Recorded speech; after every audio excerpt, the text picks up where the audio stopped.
ఒక్కసారి చూడండి ఇక్కడ ఇగో ఈ హైడ్రాకు సంబంధించిన ఒక వార్త వచ్చింది. హైడ్రా పరిధిని విస్తరించండి, జిల్లాల్లోనూ అక్రమ నిర్మాణాలను తొలగించండి, హుస్సేన్ సాగర్ లో కబ్జాలపై చర్యలు చేపట్టండి, ముఖ్యమంత్రి రేవంత్ రెడ్డికి ఎమ్మెల్సీ జీవన్ రెడ్డి ఎమ్మెల్యే అడ్లూరి వినతి అంటూ ఈ హైడ్రా ఓన్లీ హైదరాబాద్ కి సంబంధించింది మాత్రమే కాబట్టి జిహెచ్ఎంసీ పరిధిలోనే ఉంది కాబట్టి ఇది ఇంకా జిల్లాలకు కూడా విస్తరించండి అని చెప్పి అడుగుతా ఉన్నారు. అంటే అన్ని జిల్లా హెడ్ క్వార్టర్లలో కూడా ఈ సమస్య ఉంది.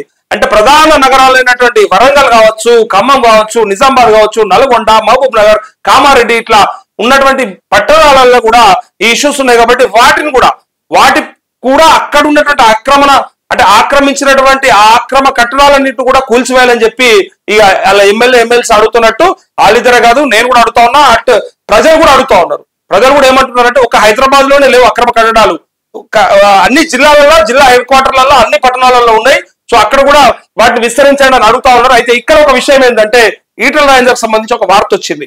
ఈటల రాజేందర్ ఏమంటా ఉన్నాడంటే సామాన్యుల జోలికి వస్తే ఊరుకోం, పెద్దల అక్రమ కట్టడాలను కూల్చేస్తే ఓకే, పేదల ఇళ్లను పడగొడితే చూస్తూ కూర్చోం, సమస్యలపై పక్కదారికే హైడ్రా అంటూ ఈటల రాజేందర్ అంటా ఉన్నాడు. ఎంపీ ఏమంటా ఉన్నాడు, మల్కాజ్గిరి ఎంపీ ఏమైనా సరే సామాన్యుల జోలికి మాత్రం ఫస్ట్ టైం మేము ఊరుకోలేదు లేదు అని చెప్పి చెప్తా ఉన్నారు.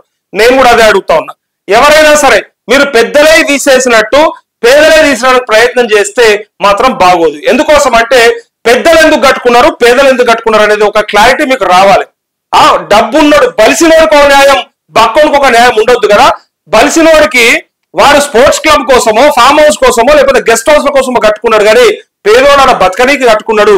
దానికి ఏదన్నా ఆలోచన చేయాల్సి ఉంటుంది తప్ప దానిపైన అయితే ఇట్లాంటి నిర్ణయాలు తీసుకుంటే బాగోదని చెప్తా ఉన్నాడు. ఈటల రాజేందర్ అన్నది వాస్తవం 100%. వాడు విలాసాల కోసం కట్టుకుంటే వీడు బతకనీకి కట్టుకున్నాడు. బతకనీకి కట్టుకున్న మీద అదే ప్రయత్నం చేస్తే బాధపడతారు. తర్వాత రేపొద్దున మీకు దాని వ్యతిరేకత ఏందో తెలుస్తుంది, ఖచ్చితంగా తెలుస్తుంది. సామాన్యుని బాధ పెడితే రేపు అది ఏ రూపంలో వస్తుంది అనేది మీరు చూసుకోండి, మీకు అర్థమవుతుంది.